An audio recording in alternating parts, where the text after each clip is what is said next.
Assalamualaikum warahmatullahi wabarakatuh. Hello guys, welcome back to my YouTube channel dengan aku Ismatul Iza. Bisa kalian panggil Ica. Oke, di sini aku akan ngejelasin ke kalian tentang sesuatu nih guys. So, stay tune ya.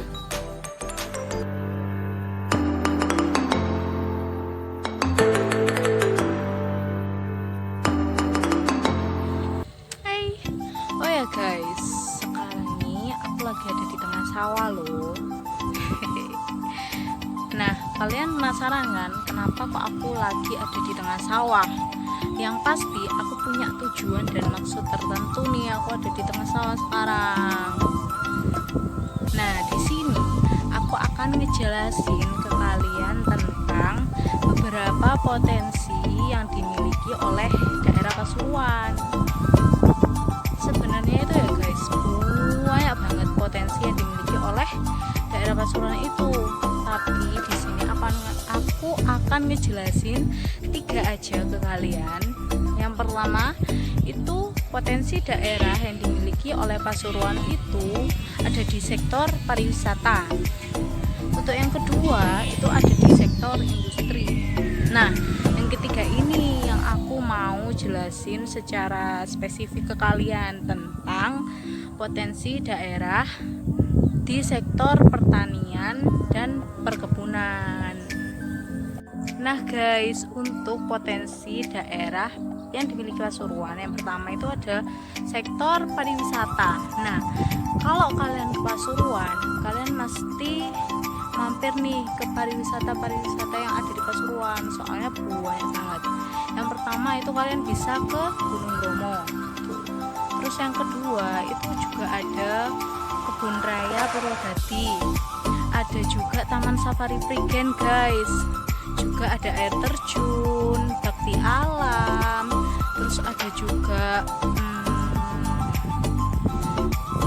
Masjid Jengho. Pokoknya banyak banget. Jangan lupa ya guys, mampir kalau ke Pasuruan. Karena itulah potensi wisata di daerah Pasuruan ini lumayan tinggi lah. Karena banyak banget pariwisatanya, tempat pariwisata. Oke. Nah guys, untuk potensi daerah Pasuruan yang kedua itu ada di sektor perindustrian. Di sini itu kenapa kok di sektor perindustrian? Karena Pasuruan itu kan termasuk dalam lintasan Pantura, jadi banyak banget pabrik-pabrik yang berdiri di Pasuruan ini. Nah, Pasuruan tuh punya kawasan perindustrian yang namanya PIR. Nah, di PIR ini ada beberapa atau perkumpulan pabrik-pabrik. Contohnya nih kayak pabrik sari roti, terus pabrik coklat, ice cream, Panasonic, dan pabrik kulit kayak gitu. Terus juga ada ada pabrik-pabrik seperti Celjajang Indonesia yang sekarang lagi aku ada di dekatnya ini pabrik Nestle, ini juga Mayora kayak gitu. Pokoknya itulah potensi daerah Pasuruan yang kedua yang di sektor perindustrian. Sekarang ini aku lagi di dekatnya Nestle guys. Yang terakhir nih potensi daerah Pasuruan yang terbesar banget. Nah, potensi daerah terbesar yang dimiliki oleh Pasuruan itu pada sektor pertanian dan perkebunan.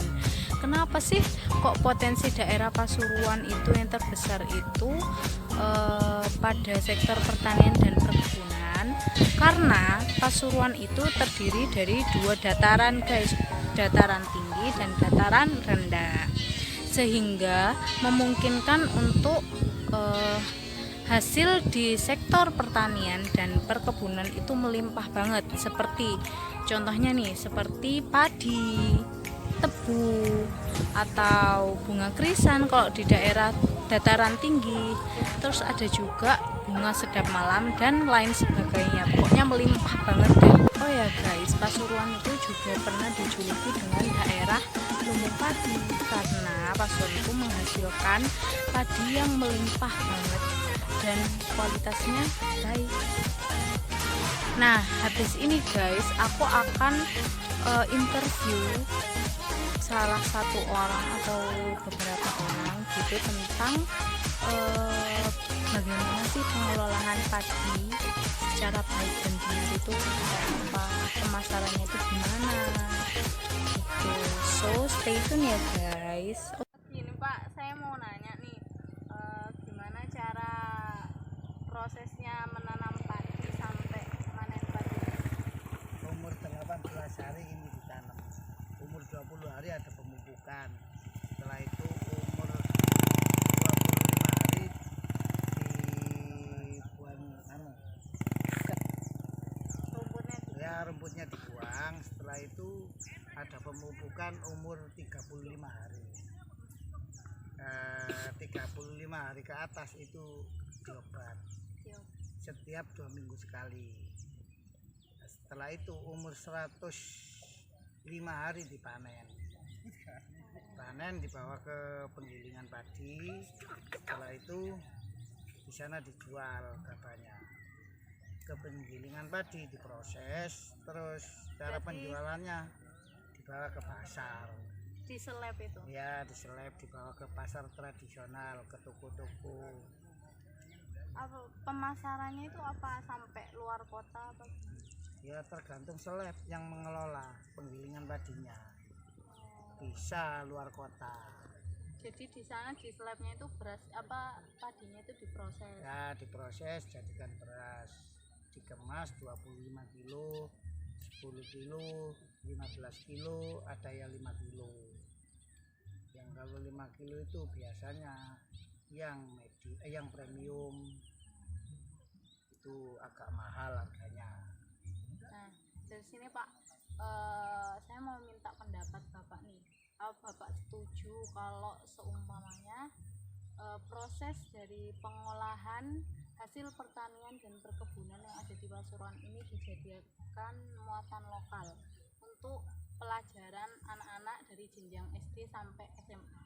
Setuju, biar tahu keadaannya petani gimana, proses dari mulai kecil sampai menjadi bahan pokok, makanan pokok. Guys, jadi menurut aku yang paling cocok untuk dikembangkan menjadi kurikulum muatan lokal yaitu pada sektor pertanian dan perkebunan nih. Jadi dari situ kita bisa mengajarkan ke anak-anak gimana cara pengelolaan padi, setelah dipanen itu padinya digimanain, prosesnya gimana untuk menjadi beras, terus pemasarannya itu kemana aja, gimana pemasarannya. Nah menurutku itu lebih cocok sih dijadikan muatan lokal daripada kita susah-susah belajar bahasa Jawa atau belajar bahasa Inggris, sehingga kita juga bisa meningkatkan potensi daerah Pasuruan dalam sektor pertanian dan perkebunan. Jadi sekian dulu ya guys vlog pertama aku mengenai penjelasan dari 3 potensi daerah Pasuruan.